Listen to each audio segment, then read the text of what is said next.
This is KUGAN CASSIUS for IFLTV. Delighted to be joined by the Cobra himself, Mr. Froch. This video is in conjunction with IFLTV's new sponsor, Coin Poker, who Froch is an ambassador for. Carl, talk to me a little bit about Coin Poker. Well, as you know, I grew up in pubs, and that's where I learned all my trades. I learned how to play poker, I learned how to play pool, and I learned how to fight a little bit as well. So I'm pretty good at all three of them. But yeah, the poker, it's always been a game that's quite close to my heart because I played a lot as a kid. And when I say a kid, like 17, 18, 19, I used to play a bit. And I was also an ambassador for another poker company that won't be getting a plug because it's all about coin poker, which is a revolutionary blockchain-based technology. So it's good. It's decentralized, and I like all that, as you know. So yeah, it's I'm actually doing a Froch on fighting free roll this Saturday. I don't know when this goes out, but Saturday the 31st of August, I'll be doing a. Yeah, on Saturday the 31st. So yeah, so as of when this goes out today, I'll be doing my free roll this evening. So yeah, I like poker. The brand fits really well with what I believe in and what I do. So yeah, coin poker it's the future for me of poker. I like to play the tournaments. I'm not really in that big on the cash games, although I will play a few cash games. I like to sit down with my chips. I know where I am, and I play a bit of poker, and I might be in there 2 minutes, I might be in there 4 or 5 hours, depending on what mood I'm in and how lucky I get. You need a little bit of luck. I think on the day, poker is 90% luck, but over the longer period of time, over a year, I'd say it's 90% skill, because when you play to a strategy and you've got your hand ranges and your card ranges, and you know what your strategy is based on who you're playing and what the stakes are. I just find it fascinating, poker. I really do, like, genuinely enjoy it. So yeah, to be sort of affiliated with Coin Poker, for me, it's an honor. I'm looking forward to it. I'm looking forward to what I think will be a fruitful relationship.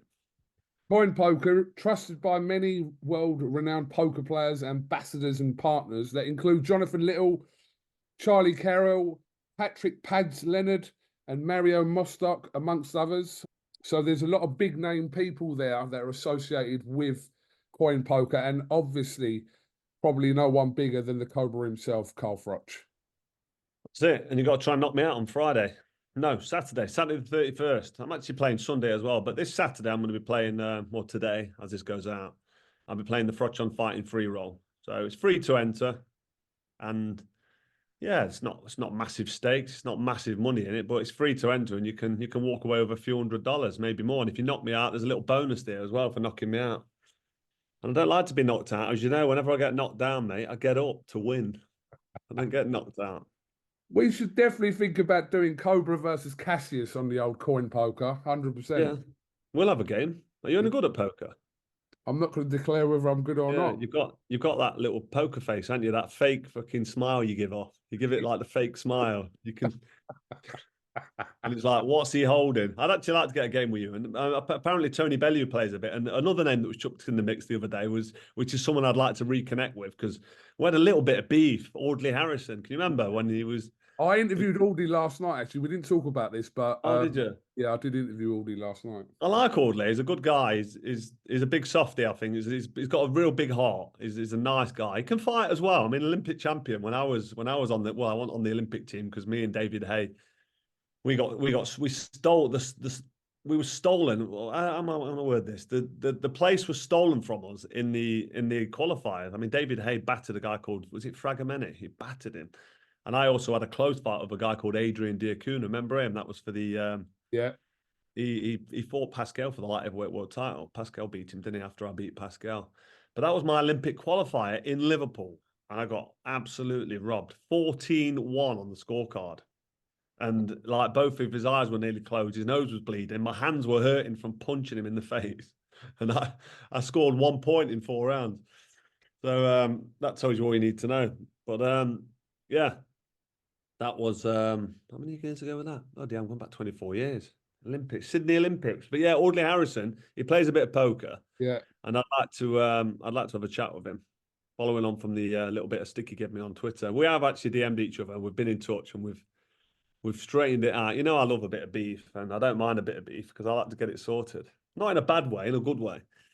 I like to say to people, look, if you've got a problem with a Cobra, you've got something you want to say it, and then either back it up and substantiate it, which is great if you can, or have a meeting with me. Come and chat to me on my channel, Froch on Fighting, or meet me face to face. Not in an aggressive way, just if we have a conversation. If more people spoke, the world would be a far more peaceful place, wouldn't it? As you'll find out when Donald Trump gets back in power. Okay. Well, listen, the links are below in our description. Get involved with Coin Poker. Absolutely. And yeah, you're going to see some pretty special stuff coming up over the next few months. And I hope you're jumping on the Froch on Fighting free roll this Saturday. I'll jump on it. Yeah. Yeah, I'll jump on it.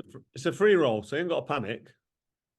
All and right. if you knock me out, then I think it's an $100 bonus or $200 bonus. Really? Yeah, it might be 100. What is it? No, it's $200 bonus for knocking out the Cobra. So yeah, I might jump on that. I might jump on. Go. Yeah. So what you got for me anyway? Right. So yeah, let's talk a little bit about boxing. Bit weird actually to interview you because obviously I know all your content comes via the now very well known YouTube channel Froch on Fighting. Do you feel privileged that you're getting to talk to the Cobra outside of Froch on Fighting? Do you feel like you've been sort of given a bit of a olive branch, a little way in? Possibly. Shout out Coin Poker. Would we not? Are you trying to suggest that we wouldn't be talking to each other if it wasn't for the? I'm not suggesting anything. The link up. Me and you talk every now and again anyway, so we have our chat we do. every now and again, Carl. Listen, my producer is quite protective of the Cobra's brand. I know. And I've said to him, look, me and KUGAN can talk. And he's like, yeah, no problem. But then we just never do we? I don't come to the shows that much now. I come as and when, but I'm going to go to the big fights. I might come to the AJ Dubois fight. Looking forward to that one. So you might see me there fighting a few people in the crowd. Hopefully not. So Carl, let's jump straight to it. Is your mission in life now is just to aggravate as many fucking people as possible, or what? No, not at all. I'm not setting out to aggravate. If I was setting out to aggravate, I could do that quite easily. There's a few people that I could really get under their skin. I've got a few moles as well working for me. So feeding you information. I get a lot of info from a few people. This is gonna make people like Eddie Hearn and Bricktop and Frank Warren ears prick up now. They're gonna be like, who's moling?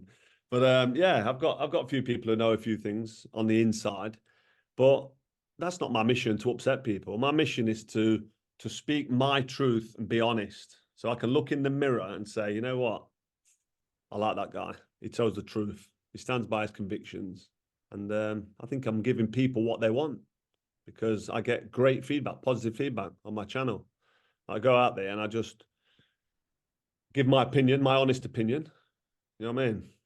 And it works. It works. I enjoy it. So, like I said, you're in a privileged position, mate, because no one's had a hope in hell's chance of speaking to the Cobra like this. So take advantage of it while you've got me.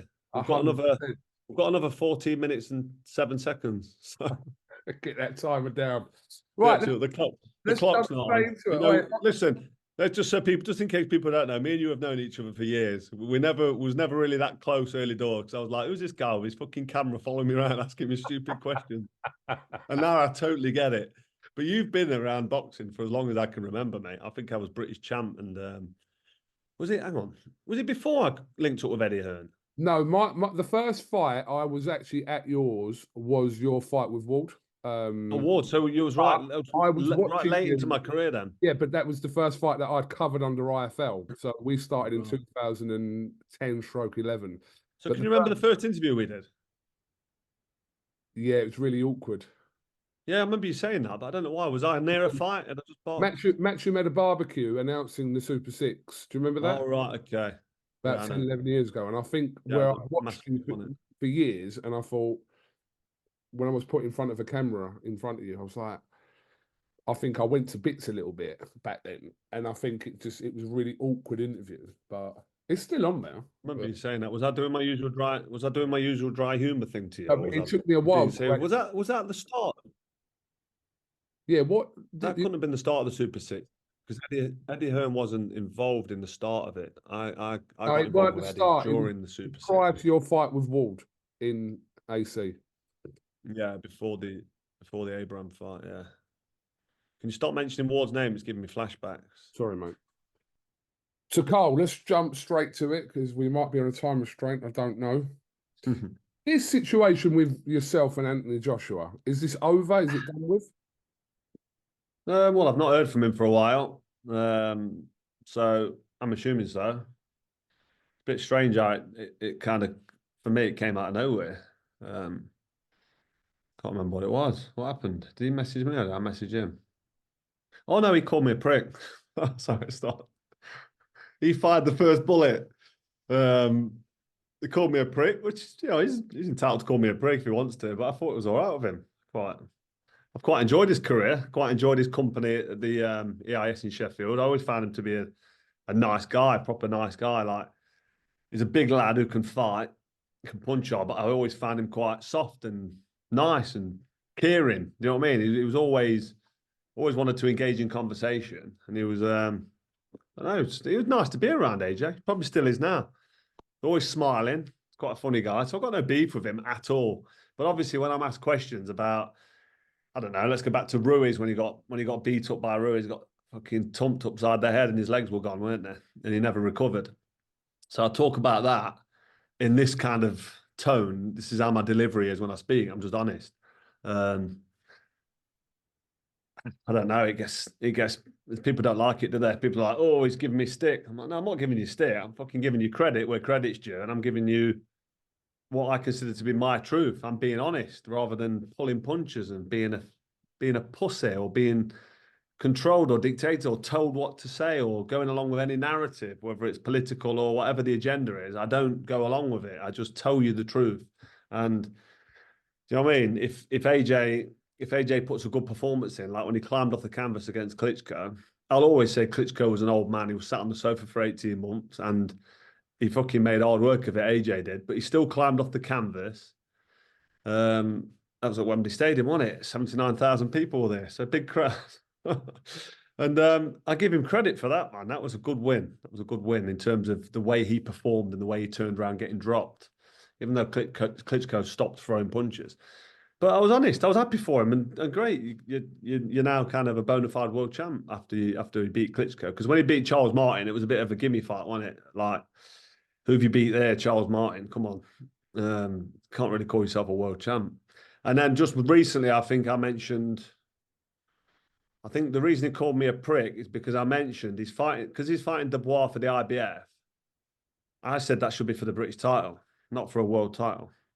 Like, people have tried to give comparisons and said, well, like he said, oh, you beat Pascal for the world title, but the world title was vacant. Yeah, it was. Joe Calzaghe vacated the WBA world title. And then me and Pascal are the number one and number two in line. The next two in line, both unbeaten, both can fight, both hungry, and we fought for the vacant title. That's how it works. If you want to compare it, when Andre Ward beat me, if the IBF belt got taken off Andre Ward and I was going to fight the next in line, say me and George Groves fought for the IBF world title after Ward beat me, that would be the same example or scenario of what AJ's in now. AJ just got beat up, not once, but twice by Usyk. He's not champ anymore. Yeah. Usyk's also beat up Tyson Fury. So Usyk's the main man. Yeah. And then you're going to take the belt off Usyk. You're going to take the belt off Usyk, and then AJ and Dubois, who have both lost to Usyk, are going to fight for the world title. Well, hang on a minute. The world champion is Alexander Usyk. He's the undisputed heavyweight world champion. You're taking one of his belts off him when he don't really need to be taken off him, and you're fighting for the belt. So that's like me taking the belt off Ward, or the belt becoming vacant, and me and George Groves fighting for the belt. Yeah, I couldn't call myself a world champion then. Andre Ward's a world champ. So that's all. I didn't even say all that. I didn't explain it like that, but that justifies to all the haters and all the knobheads that want to come on here and say, oh, Froch is out of order. You can't say that, blah, blah, blah. And AJ said, I fought for the vacant title against Pascal. I did, yes.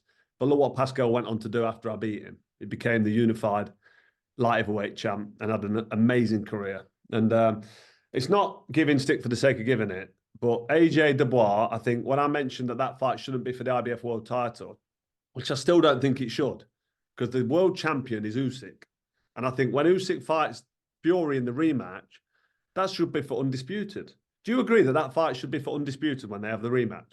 Yeah, so listen, I hear your comments and I agree to a certain degree regarding the IBF situation, which we know was always pending around this time off the back of... Not after Hrgovic, when Hrgovic lost to Dubois. But we knew this IBF situation was coming, Cole. It's not a surprise that this IBF situation was coming.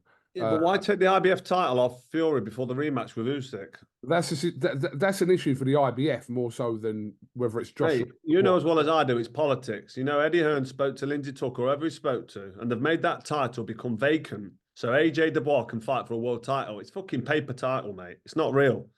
Whoever wins that fight between AJ and Dubois, and I'm not just giving AJ stick here, Dubois as well, because Dubois might win. He might chin AJ. It's possible. I think AJ wins.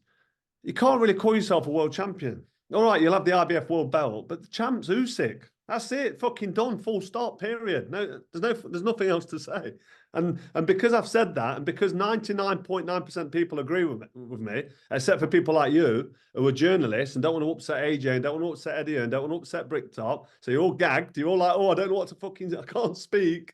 And if you could see KUGAN now, he'll probably cut it out. He's laughing. He's agreeing with me. I'm not cutting nothing out. But you accept that. You know what I'm saying, right? You know what I'm saying, right? But I'm not having a go. And the question was, what's happening with AJ? So AJ saw that and thought, you know what, Froch is fucking right here. Froch is spot on, but it's still pissing me off. So I'm going to call him a prick. So he calls me a prick. That's fine. Call me a prick. But then when I ring you or send you a message and say, let's have a chat while you call me a prick, because I've got 50 journalists phoning me up saying, why has AJ called you a prick? My phone's ringing off the hook and I'm getting loads of messages. I'm like, why am I telling people why he said this to me? So anyway, you're bringing up old shit now, but I'm going into it. I spoke to you, so I'm entitled to bring it up. And you said... No, exactly. That's true. So anyway, let me go back. So he's called me a prick and I wanted to talk to him. So I messaged him and he won't talk to me. He won't pick the phone up. So he's messaging me back and forth. If I'd exposed the messages he sent me, I'm not exposing it because I'm protecting him more than anything. Because some of the messages were horrible. Why did you put some of the messages out though? Because you got a bit of stick for that. Because I wanted to talk to him, and I thought, well, if you can't talk to me and you won't have a conversation with me, then what else can I do? Use it to my advantage. Stick it on my channel, get a load of views. Fuck the world. Fuck you lot. I don't care, do I? I'm not interested. So if you pick the phone up, we wouldn't have been in a position where it got exposed. And the only reason anybody would be bothered about me exposing that is because they know I'm right and whoever else is involved is in the wrong, because you don't carry on like that. And there's loads of abuse. He sent me quite a bit of abuse, to be honest, which I won't go into. It's quite funny, some of it. Like some mad pictures of some gonzo with a big fucking wobbly nose, and he's giving my old nose stick. And little things like that, which to be fair, I don't mind it. I take it on the chin, mate. You know me. Give me all you got. I'll take it and I'll come back with a bit more and I'll laugh it off. But I've got no real, to answer your question, I've got no beef with AJ. I admire him and I respect him. And I mean that. I do admire and respect him. But that doesn't mean I have to do what 95% of you lot do. And I'm saying you lot and talk bullshit and say and stroke egos and let people hear what they want to hear, because they might not get access, or they might not be allowed into the next press conference, or they might not be allowed to sit ringside at the next fight because, or it won't speak to them anymore. So if I say something that upsets somebody like Anthony Joshua, I just say I think that this fight shouldn't be for the IBF world title because there's only one champion. His name's Alexander Usyk. They should fight for the final eliminator. AJ and Dubois should be fighting. The winner of that fight should get the right to fight the champ, whether that's going to be Usyk or Tyson Fury. That's what that fight should be. That fight should not be for the IBF title.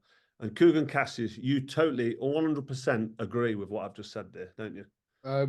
To a certain degree, I do agree that could be a situation where Joshua and Dubois were fighting for the right to fight Usyk. I You're get good that. at this, aren't you? But um, probably a step too far by referring it to as a British title fight. Is that just you being you, or No, it's two British fighters who are top of their game in the heavyweight no division, and they disrespect to the should be British fighting for a title? British title. No disrespect to the British title, but you know that this is never or would be in contention to be any sort of British title fight. So Why not? Well, what would you make it then? Would you make it European title? What would you make it?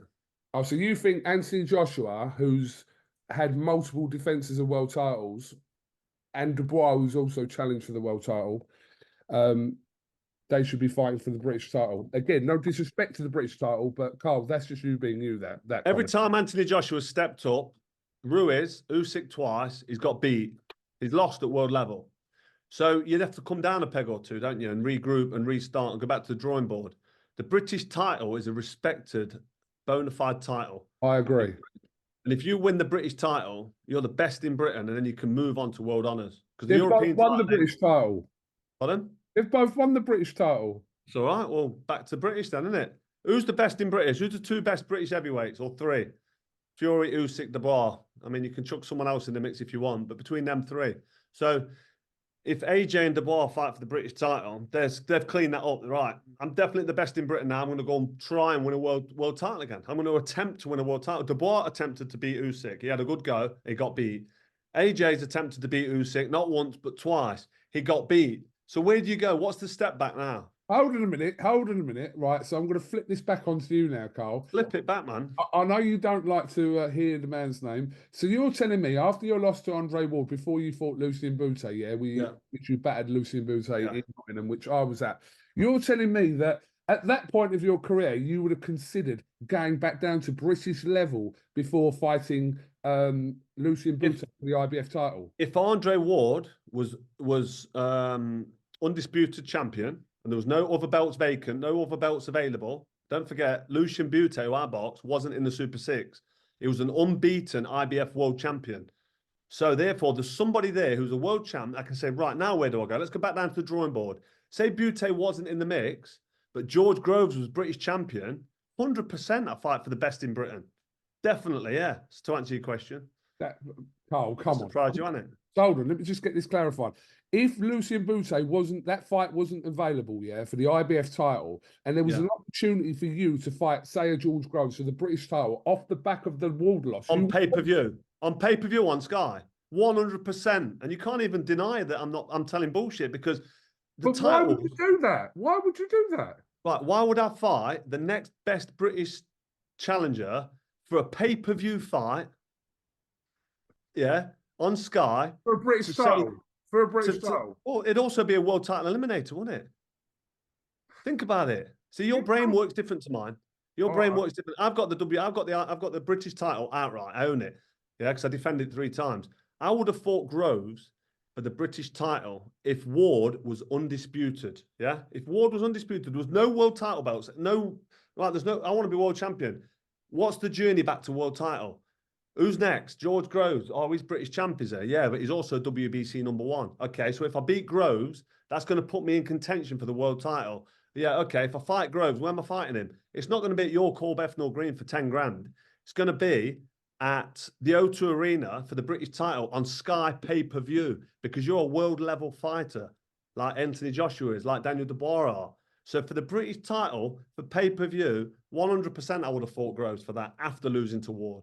All right, let me ask you one more question on this before we move on. You tell me one elite fighter, whether that's yourself or whoever, right? Who's ever done that in the last 20 years? What you're referring to now, who's ever done that? You've never had that scenario because there's so many world titles. So it's impossible to say whether even you would have done it. So listen, I said chuck the British title in there in the mix because it makes it interesting. The British belt's brilliant. It's a great belt. And it gives the British title. Yes, listen, it gives the British title kudos. Let's not make it for the British title. If the British title upsets you, you don't think they're valid for the British title. Let's make it for an eliminator. Let's say AJ and Dubois fight for the interim title. They fight for their right to fight the champ. I mean, what did Dubois? Was he interim IBF champ? It was, wasn't it? He got elevated to full champion. So is he now IBF champion? Yes. So I don't think Dubois can call himself a world champion because he ain't won a world title. Yeah, I mean, there's a point to that because until he's He's a paper champion. Sense of it, if he beats Joshua, I think then he's got a claim. If he beats Joshua, he could say he belongs at world level. He still can't call himself a world champion because AJ's not world champ. This is the difference between UFC, you see. It's why UFC works better than boxing. Because their system's better because you've got 4 titles or 3 titles in World Championship boxing. And you'll say, well, who's the world champ? Is it Anthony Joshua Dubois or is it Usyk or is it Tyson Fury? He's got the WBC, he's got the IBF and the WBO, or he's got the WBA. Who's the champ? That's what I want to know. Who's the champ? I know who the champ is. The champ's Alexander Usyk. And when AJ fights Dubois for the paper title, the IBF paper title, yeah, they'll be able to call themselves IBF champion. They won't be able to call themselves world champion, in my opinion. They can't. It's not. They're not world champ. Who's the best heavyweight in the world? When after AJ beats Dubois or Dubois beats AJ, who's the best heavyweight in the world? You tell me. Answer that question. Who is it? After who? Repeat that again. Whoever wins out of AJ and Dubois. Yeah. For the world title. Yeah. Yeah. Who's the best heavyweight in the world? Alexander Usyk. Thank you. So he's the world champ. That's my point. Yeah, they're all fighting for the right to. They're fighting for second place, aren't they? That's my point. That's all I was saying. That's it. And you agree with me 100%. I agree that unless you're fighting the actual champion, right? Can't call yourself champ. Whether you're fighting for a vacant belt and Dubois was elevated to IBF champ, or fighting for a vacant title, I feel like. Yes, you make a good point about whether you can legitimately call yourself a. Do you know what the first thing I did when I won the IBF title off Butte? Yeah, I put the belt in its box and shut the box. Yeah, because they get the box back and then they send you the belt about 2 weeks later because you get a brand new one when you become champ. Because the motto is once a champ, always a champ.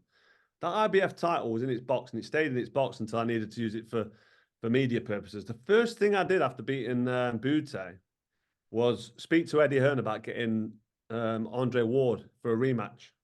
We're trying to get him to England. That's what I wanted to do. In my head, I wasn't a world champion. I wanted to fight Ward. Win or lose, I wanted to fight Ward. I wanted the chance to fight him again. And we talked, negotiated. We tried to get him to Nottingham because I'm not coming to Nottingham, Forest Ground. It's your hometown. I want to go to Wembley. And I was like, sorry, mate, no one wants to watch you fight because you put a fucking glass eye to sleep. We can't fill Wembley. Me and George Groves will fill Wembley because the first fight was great. And the fight never happened. But that was my first thing I tried to do, get a rematch with Ward. And I'm not going to sit here and say I would have beat Ward, but I'd have had a fucking go at him to try and become world champion again. So, yeah, that's all you need to know, mate. You're stuck now, aren't you?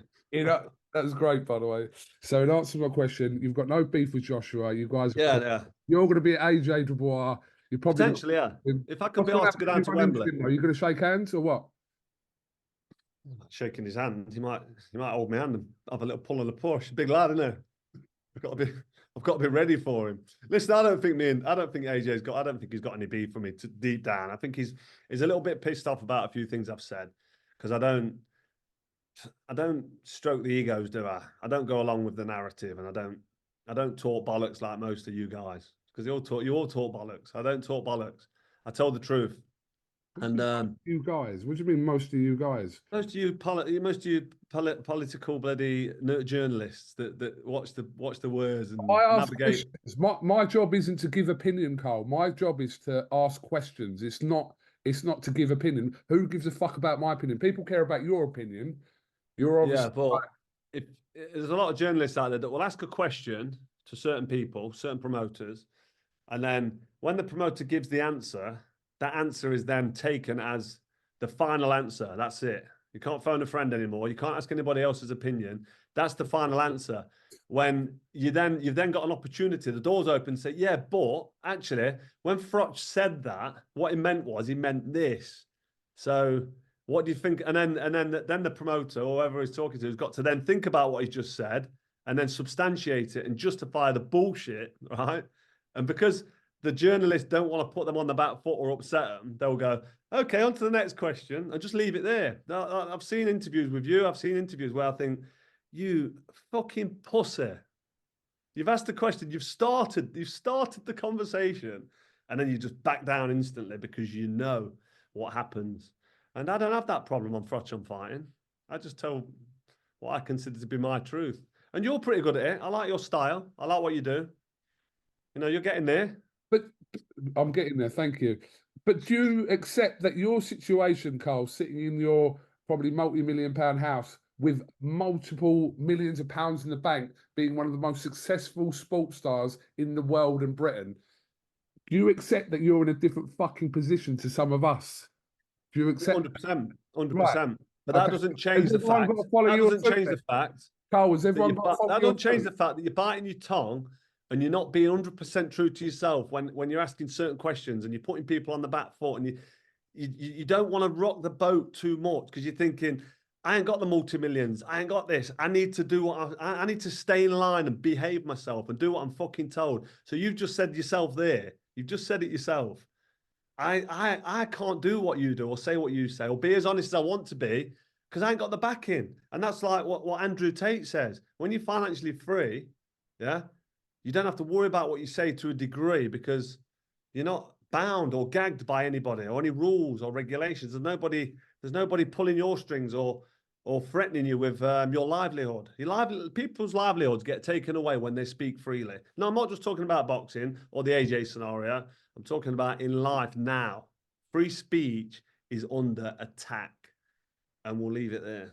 I agree. But just your situation in life is different, not just to mine, but to a lot of people's situation in the media. So you can do Froch on Fighting. Listen, really, you know, if everybody grow a set of fucking balls, yeah, yeah, and stop being told what to say and what to do and spoke their truth, the world would be a better place. It'd be a lot fairer.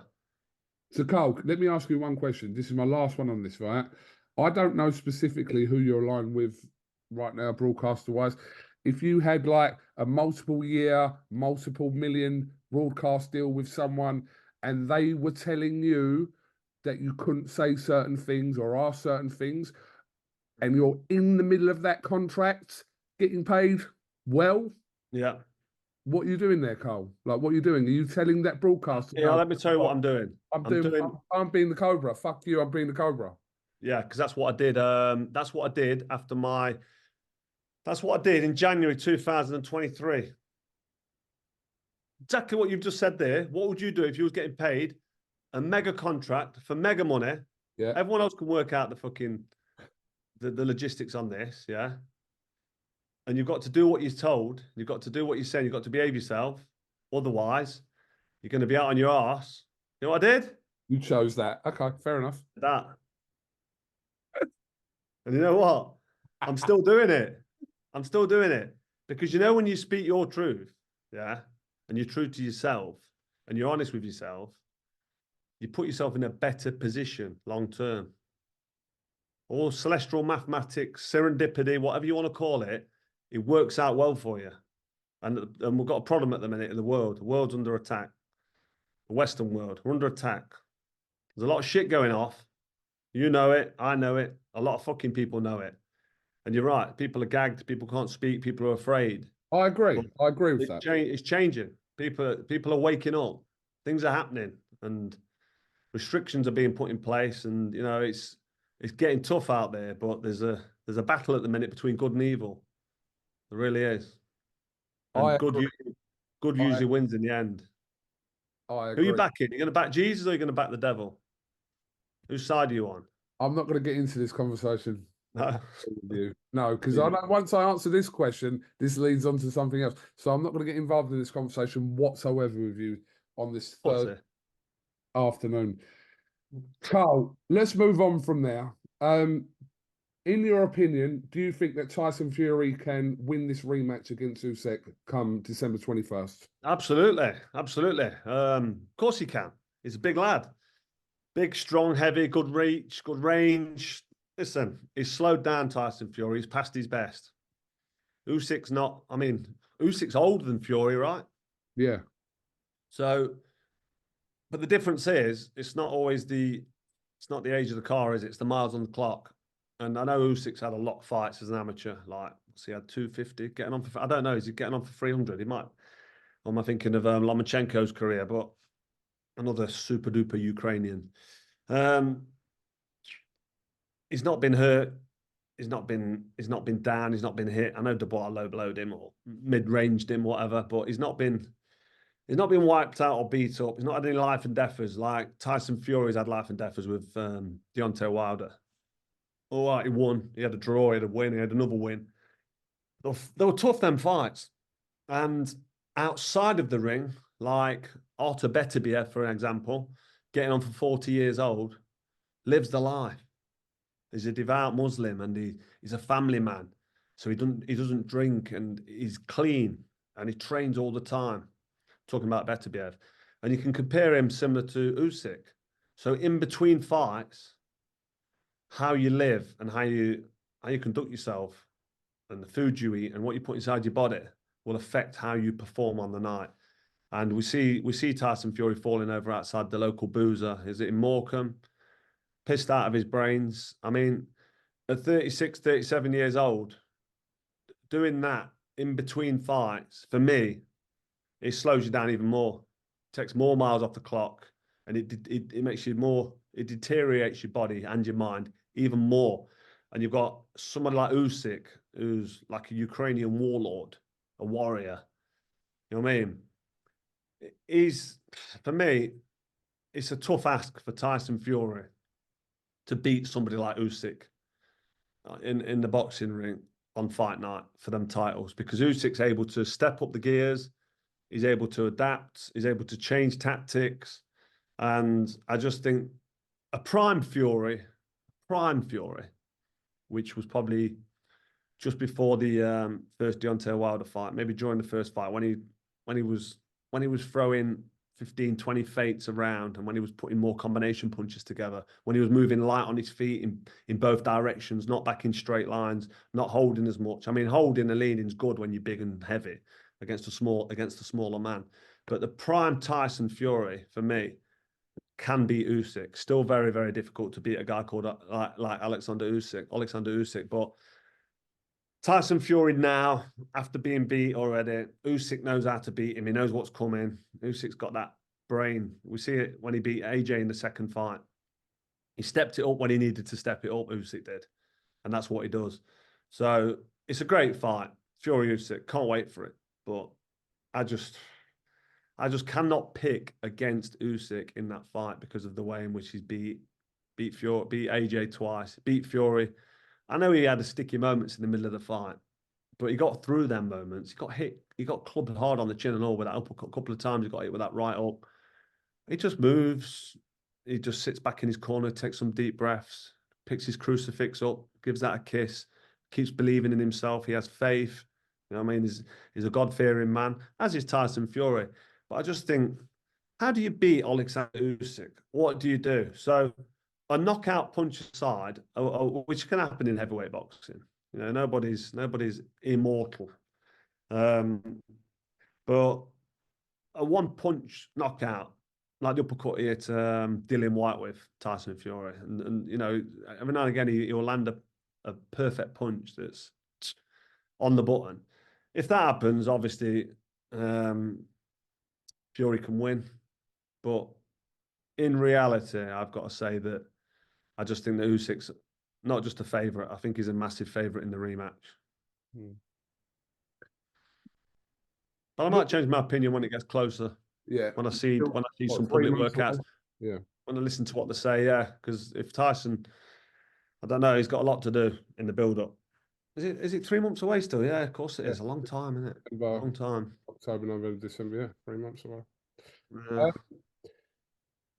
Carl, what have you made of this Jake Paul and Mike Tyson fight? Obviously, it's pending. It was meant to have happened recently. It's now happening in November, but we've seen bits and bobs from Jake Paul. He beat Mike Perry recently. Now, this much talks about exhibition fight, whatever it is, with Mike Tyson. What's your thoughts on that? Have you not seen the latest episode of Froch on Fighting, where I talked about Mike Tyson and Jake Paul? I watch all your videos, but you're doing an interview with me now. I'd like you to talk to. Oh yeah, of course we are. I'll give you some I'll give you some juicy shit though, man. No, shout out Coin Poker. You can run with this juice, man. Shout Coin out poker. Coin Poker. Exactly. No, jokes aside, I think the Mike Tyson Jake Paul fight, I don't think it should be happening just because out of respect for somebody like Mike Tyson, who's an icon of the boxing world. If you ask people on the street who don't really follow boxing and don't watch boxing, you say, name me 3 fighters. They're always going to say Muhammad Ali. They're always going to say Mike Tyson. You know what I mean? And they're always going to chuck Carl Froch in there as well because the Cobra. But do you know what I'm saying? Mike Tyson's got that name. He's got that name where it's Mike Tyson, man. But he's had his days. He retired at how old was he? He fought on too long. Anyway, he fought on too long when he was what was he getting on for 40? That was too long. Well, the Danny Williams fight was over 20 years ago. Danny Williams. Is he the guy that ironed out that geezer outside the No, that was Julius Francis. Oh, of course it was, yeah. Danny Williams was the one with the fucking dislocated shoulder, wasn't he, against Potter? Yeah, I remember watching him. Was that for the British title? But yeah, Mike Tyson shouldn't be getting in there with a 26-year-old man. And I know Jake Paul's fucking joker and he can't fight and he lives in clown world, but he still shouldn't be punching a 58-year-old man in the head. He just shouldn't be doing it. I don't care if it's Mike Tyson or a man on the street or someone out of a UFC, 58 years old. I mean, it's too old to be getting punched in the head. So I'm hoping that the contract's sensible and they're going to take the time a little bit. I mean, Jake Paul's probably going to try and chin him in it because he's got a massive ego and he wants everyone to believe he's a great fighter. But I don't know what pleasure you can take from beating an old Mike Tyson. I don't know what you get. Like, say Danny Williams beat him. And that's no disrespect to Danny Williams, but like a peak Mike Tyson, the peak Danny Williams is a mismatch. And Danny Williams beat him. He beat him because Mike Tyson was too old, finished. Mike Tyson's now 58, smoking weed, getting carried off airplanes because his back's fucked. You know what I mean? He can't walk. He's in a wheelchair. And then he's got a walking stick off the other. You know what I mean? He shouldn't be in a boxing ring in any capacity unless he's refereeing. He shouldn't be fighting. So the Jake Paul fight with Mike Tyson, for me, is disgusting. It's not right. It's wrong. It shouldn't be happening. Totally fucking condemn it. I don't agree with it. And I just hope and pray that Mike Tyson doesn't get seriously injured. Because Jake Paul, although he's fucking useless and he can't fight and he lives in clown world and it's probably rigged, in my opinion, the contract will be rigged. Mike Tyson's probably not allowed to hit him, or Mike Tyson knows when it's time to go, which is a real shame. He still shouldn't be in there at 26 years old in his prime. He's in his prime, Jake Paul. Throwing punches to a 58-year-old man's head is wrong. It shouldn't. I don't know who's sanctioning it. Who's saying that this is acceptable and this is okay? Because whoever is needs to be looking in the mirror and saying, actually, is this right? And if Mike Tyson gets injured or badly hurt, or even just knocked out by that fucking idiot Jake Paul, fake Paul, getting knocked out by him's bad. It's just bad. It's Mike Tyson. Should be chilling out. Should be relaxing, doing his podcast, growing his weed, enjoying himself. It's great to listen to. I love listening to Mike Tyson. He's got a lot of deep things to say. He's got a good insight on lots of subjects. And to be getting into a boxing ring with a young man in his prime, and we know Jake Paul can't fight. We've seen it against Tommy Fury. Tommy Fury is, talk about British level. He's not even British level, Tommy Fury. You know what I mean? Tommy Fury's not an established professional boxer. He's a novice, area level sort of pro. Decent novice pro, where if he had more ambition, he wanted to be a pro boxer, he could probably develop and maybe go on to sort of European level type fighting. Don't think he's ever good enough or will never be good enough to be a world champion. And he fucking beat fake Paul. He beat him. Beat him up. All right, it was a bit of it ebbed and flowed a little bit, and he was in the fight, wasn't he, Paul? But fucking hell. One, it was a shit fight, terrible to watch. Just like watching two novices, like really bad fucking level. And Jake Paul got beat. So we know where he is. We know what level he's at. He's at the, I'm fucking crap level. That's the level he's at. I can't fight. I'm not a professional boxer. That's where Jake Paul is. But he's still a 26-year-old guy who can throw a punch. Yeah, that don't mean he can box. There's a lot of street fighters I know who can't box, who can knock people out, but they get in a boxing ring, they can't box, but they can still punch very hard. So Jake Paul can still throw a punch in his 20s. He's fit and strong, and he's going to punch 58-year-old man in the head repeatedly. I can't say much more than that. It's wrong. Shouldn't be happening. You're gonna watch it then? No, absolutely. Get the popcorn. Is it pay-per-view? I'd pay Definitely. double to watch It's on it. Netflix, isn't it? So Listen, I probably won't watch it. If it's on at stupid o'clock in the morning, I won't wait up to watch it. If it's on at fucking decent hour, if it's on at 10 o'clock, I'll probably watch it. There's no way I'm waiting up till past midnight. My beauty sleep's important, mate. It's all part of the health regime. So I ain't waiting up till 2, 3 in the morning to watch that. I'll get my social media on in the morning, have a look, see what happens, and that'll be it. That'll be the end of it. Is there a chance? Has Mike Tyson got a chance? Got a puncher's chance? And that's what people are hanging on to. That's why people might be tuning in. Nobody's tuning in to watch Mike Tyson get beat up, are they? Let's be honest. But unfortunately, that's probably what's going to happen. that's sometime in November. Right, Carl, before I let you go, just a couple of updates about Are You Cool With? Are you cool with Amir Khan now? I know I never really had a relationship with Amir Khan. I just listened to bits of shit he says. You know what I mean? I don't really know him. Amir in Dubai a couple of months ago. I've met him a couple of times. He always comes over and shakes my hand. Got a problem with him, really. I haven't really got a problem with him. He's another one who gets upset because I tell the truth. Like when my mate Kell Brook battered him, turned his legs to Bambi, he got upset. You know what I mean? He got upset because I'd pointed out what everyone had already seen. They didn't really need me to tell him what happened. They'd just seen it with their own eyes, and he got upset. So yeah, but I'm thinking about chucking something into the Amir Khan Benevolent Trust Fund. I might make him an offer on his wedding venue. Oh, really? Yeah. Yeah, because I reckon it's a good area, you know, because everyone's doing a lot of fly tipping around there, dumping old mattresses and old fridges and all that shit. I reckon we could turn it into a recycling centre. So it'd be good. But it won't be paying, what was it, 12 mil for it. I'll be making more of a realistic offer.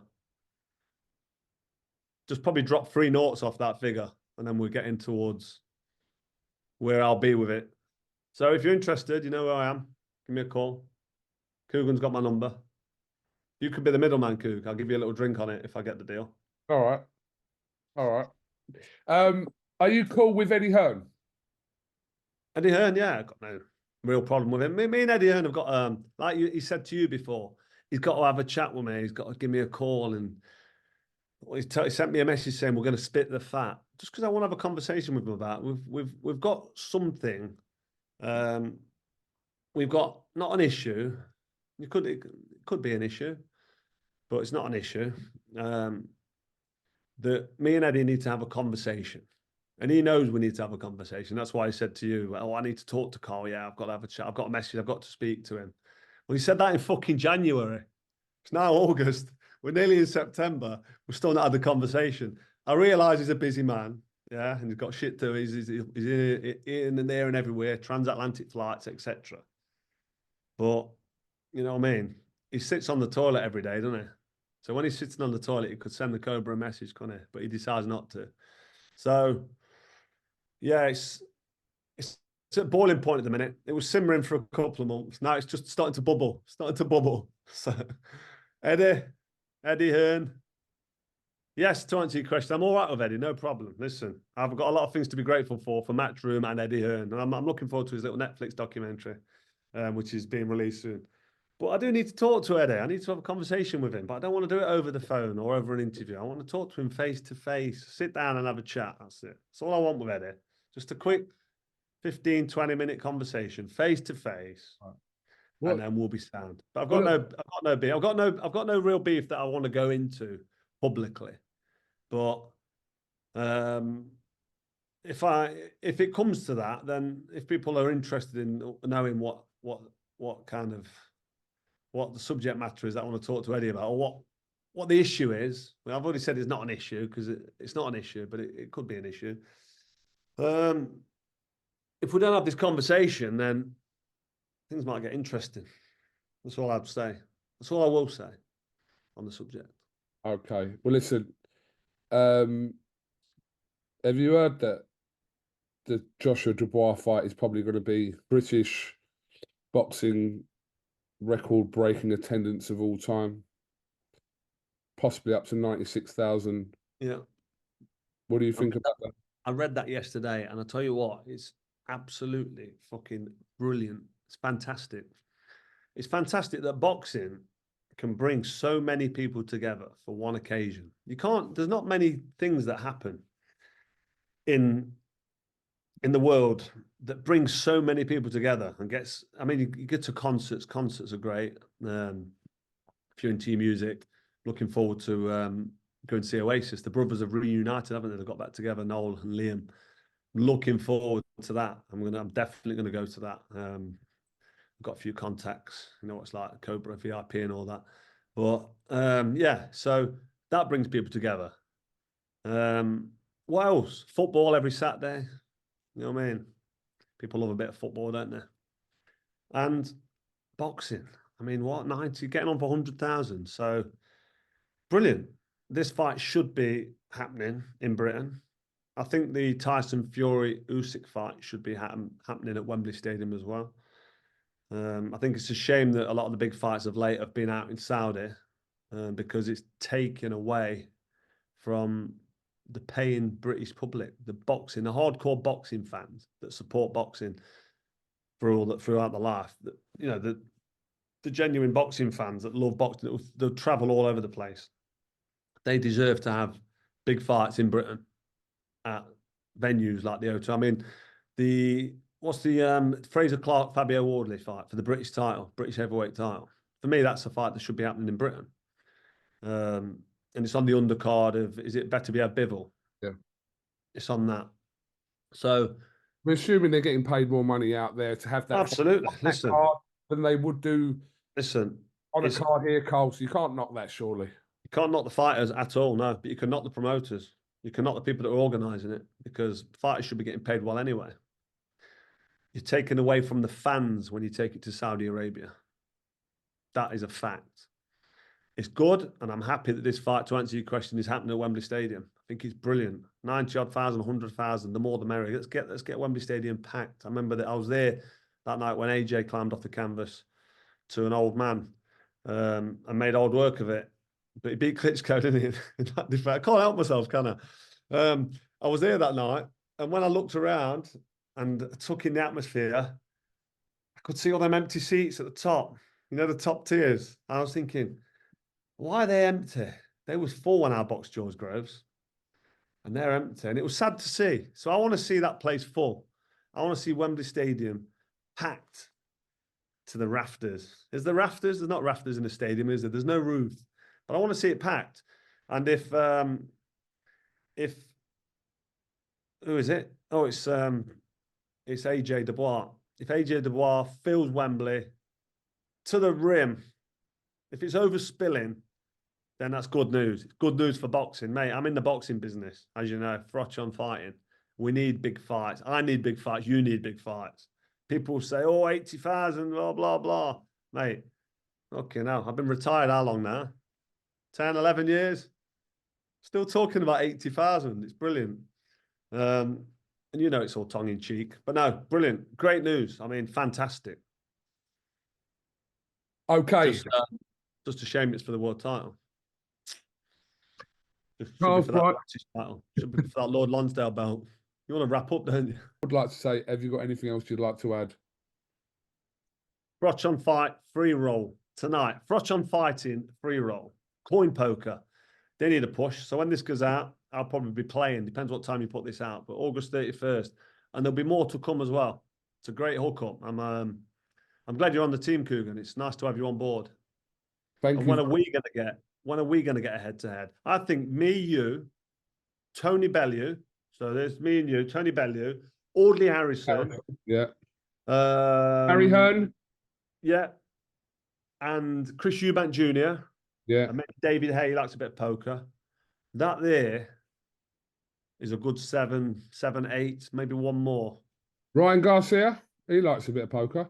Yeah, potentially. If we could get him, I'm trying to be realistic, and you're chucking Ryan Garcia in. I don't think You're the a bigger American. star than Ryan Garcia. What's that? You're a bigger star than Ryan Garcia.